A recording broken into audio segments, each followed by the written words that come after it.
guys, it's Sam, and today I want to do an update on my discussion from 2015 about female friendships in books. So if you have not seen that original video, I'm going to link it on the screen. Please go watch it and then come back to watching this video because I'm going to be talking about some of the things that, frankly, have not changed since I made that video in 2015. So I was thinking about videos to do, and I actually have been going back lately and looking at some of the videos I made when I first started my channel to kind of update them because obviously a lot has changed, my reading tastes have changed, things like that. So I saw this topic, it's one of my popular videos on my channel, and I'm like, oh, I can definitely update that. Like, it's been 5 years, we've had so much growth with female friendships and books. And then I'm like, but not that much for how long it's been. So in that video I talk about how at that point I couldn't think of any female friendships in books that were really good and that weren't overshadowed by the romance. This is mostly in young adult, but this is even true in adult because I've read a shit ton more adult fantasy specifically, and I really can't think of strong female friendships in those books that are a major part of the books that I still think about. There's a few in there, I'm going to talk about them at the end of this video, but I think before I do that I need to preface it with there really hasn't been that much of a change from what I was talking about in 2015 within books, within popular books, within the books that I've been reading. But I mean, I read pretty widely between YA and adult in the fantasy genre because that's what I like. So you'd think that I have more examples in this, but I really don't.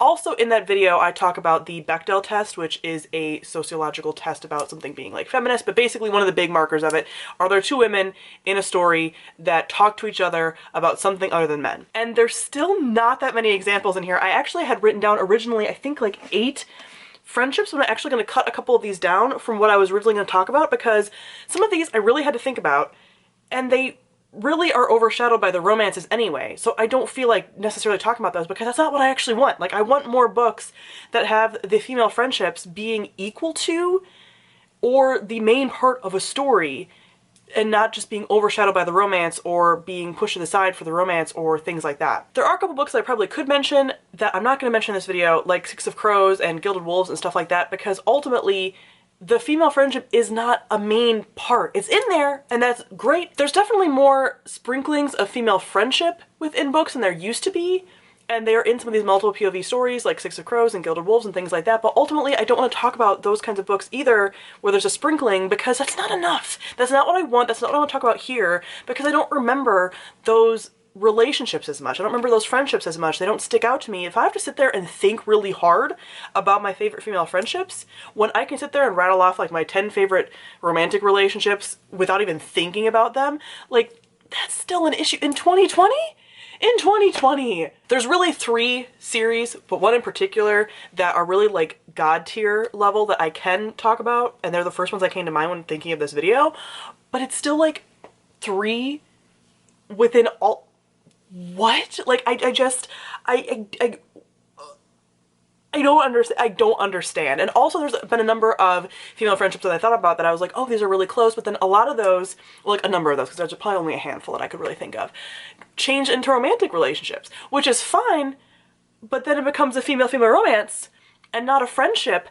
I just want the friendships for all the reasons I talked about in my 2015 video, which again, please reference it before commenting because I talk about all the themes, what I'm looking for and everything in there, and the fact that it's like, it's really not hard and yet we're still not seeing it. So like I said, it's still kind of sprinkled in some books. So I do want to like point a couple of those up and not talk about them in depth because I know people will be like, what about this friendship? And I'm like, but is it as important as the like romantic plots? Is it talked about as much as the romantic plots? No. Like Nina and Inej from the Six of Crows duology by Leigh Bardugo. I think they have a really good female friendship, but we got like very minimal scenes with them. Obviously there's like a ton of characters, a ton of friendships, a ton of dynamics. You're not going to get a ton anyway, but obviously more attention was paid to the like romantic relationships than anything else, and then there wasn't a lot of time to do everything, you know, but it was in there. Could have had so much more. There's also Elisa and Mara from the Girl of Fire and Thorns trilogy, which I talk about all the time for having all these positive traits, and they definitely have a strong friendship. It's been years since I've read this now, so I can't talk about it a ton, but from what I remember, it was pretty good. And then obviously like the relationship was in there too, but like I almost feel like the friendship was as close to the relationship So that was good. A more recent read, and I still haven't read book 2 yet, but I do plan to like probably next month, is Furyborn by Claire Legrand. Claire Legrand's gonna come up again in a second for an actual like god level pick. But Riel and Ludovine have a really good friendship, but I feel like there might be more in the second book, but it was still one that I like remembered. But if more time had passed since I read this book, I probably wouldn't remember it. I don't know. Okay, and then we have like the actual good, I would say, great God tier. Let's see. So for great, we have Karou and Zuzana from the Daughter Smoke and Bone trilogy by Laini Taylor. They were such a good, even pre-page 1, best friendship that were woven throughout the story and really supportive and just there for each other. Even though, yes, the romance is like the main part of the story, I feel like most people would reference this as a favorite female friendship in a book because it is so prominent. Then in second place with like almost God tier level, I mean, pretty much God tier. It's in God tier, I think, but it's still second place to the one I'm going to talk about first. Sawkill Girls by Claire Legrand. I give Claire Legrand points for a lot of things. One is that she does female friendship really well, and 2 is that her protagonist and antagonist relationships are super good and complex. So anyway, Sawkill Girls though, there is a romantic sapphic relationship in here, but there's a trio of girls and they're all like unlikely friends and team up in the end to like conquer fear. This is a YA like horror book actually. So read the synopsis and look into the triggers and stuff like that. But this is about like girls teaming up without there being a like romantic heterosexual romance overshadowing all of that. So this is God tier.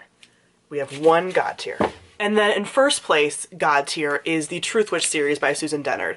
Especially because, yes, there is multiple POVs, there are multiple romances, and the romances are a huge part of it, but I don't think anyone can argue that the main central relationship in the story is Safi and Iseult as best friends. They are thread sisters, they're literally bound together with like the threads of fate and shit. Like, it is so next level friendship that has, like, the story has always revolved around their friendship, even though there are other relationships in there, but like their friendship is that like God tier level. So these two books have the things I was looking for back in 2015 of like supportive female friends that are there for you, that you talk about more than just boys, that don't fade in the background when a relationship comes into the picture, that are there with you throughout like time and distance and all of that. All that shit is so important, and we have 2 YA books that really feature that. Yes, there are other, I'm not saying that there's not other female friendships in books, but they are such a minor point, and do not argue with me that they're such a minor point in most stories. So this is, again, mostly YA fantasy. Maybe the contemporary genre has gotten better since I don't really read a lot of YA contemporary at this point, so definitely leave recommendations for people down below. I don't really read YA contemporary, I don't really have an interest in it, but if you do, check out the comments for those, because back in 2015, it still wasn't quite there. There was still not a lot of support with female friends, and the female friends would just fall in the background and be someone that the character would go to for like boy advice, and that's it. So definitely have some recommendations there. But 2 books within the fantasy genre that really have female friendship as a main theme. What the hell? If you haven't read either of these books, I highly recommend them, obviously, if you haven't read them for any other reason. But again, female friendships are key in these, and in 2020, we don't have more on God tier than these 2. We're in the dark timeline. In the adult genre, we do have Cassia and Agnieszka from Uprooted. I know people are conflicted about this one because they don't feel like their friendship is that deep, but obviously for me, I feel like it is. And Agnieszka is always defending her friend, and they have a really deep best friendship. So this one is definitely up there as well. Not quite as God tier as the YA ones. The YA ones do it better, and that does say something, but this is still up there for the adults. And honestly, the only real like adult female friendship that I can even think of. I'm looking at my shelves and at my read list, and it's just like, it's not there. So I can't believe in 2020 that we are still very close to where we started in 2015 when I made this video. Again, if you guys have any recommendations, especially for fantasy, again, if you have recommendations for contemporary, leave them down below, but for fantasy especially, where again, it's a main theme, not that there's, oh, they're in there, they're sprinkled in there. Yes, we know. I know. But like, if it's a main theme like Sawkill Girls and Truth Witch and stuff like that, that's what I want to hear about. That's what I want to hear about in contemporary as well. There's plenty of contemporaries where I could point out a like female best friend, but like they need to be a main point and not overshadowed by the romance, and they're usually going to be. So let me know, comment down below, let me know, give me some recommendations. I would love to hear them, because I would honestly love to make a video in another 5 years, less than 5 years honestly, but I'm giving it a 5-year endpoint, where we actually have like a stack of recommendations for strong female friendships in fantasy, in a speculative book especially. So looking forward to your recommendations. Thank you all for watching, and I'll see all of you guys soon. Bye.